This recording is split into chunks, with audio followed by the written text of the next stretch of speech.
সবসময় যে তোমাদের সঙ্গে সব ভালো ভিডিও শেয়ার করি মানে যে খারাপ কিছু শেয়ার করব না এরকম নয়। এখন যখন ভিডিও শেয়ার করছি খারাপটাকেও নিতে হবে, তোমাদের জোর জবস্তি করে নেওয়াচ্ছি, ঠিক আছে আর কি।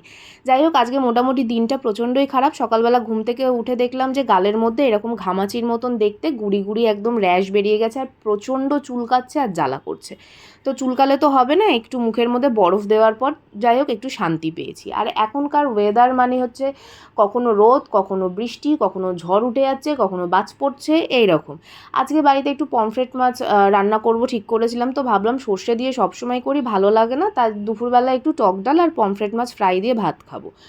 তো যতবারই পমফ্রেট মাছ আমি ফ্রাই করি না কেন ততবারই হচ্ছে আমার গন্ডগোল হবেই।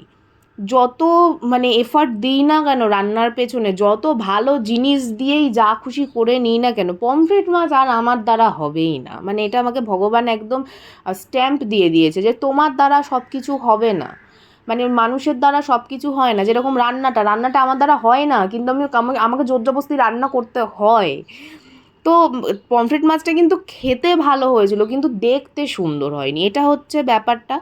মানে আমি ভাবলাম যে সাদা তেল দিয়ে আজকে ভাজবো, ফ্রাই আইটেম সাদা তেলেই বেশি ভালো হবে, সর্ষের তেল দেবো না। ও বাবা, সেই ভেজে নেওয়ার পর এই রকম একটা দেখতে বিচ্ছিরি টাইপের দেখতে, সেই রাগের চোটা যে দুপুরবেলা আমি ভাতই খাইনি শেষ অবধি। এই যে মুড়ি মেখেছি, এই মুড়ি মাখা খাবো আজকে।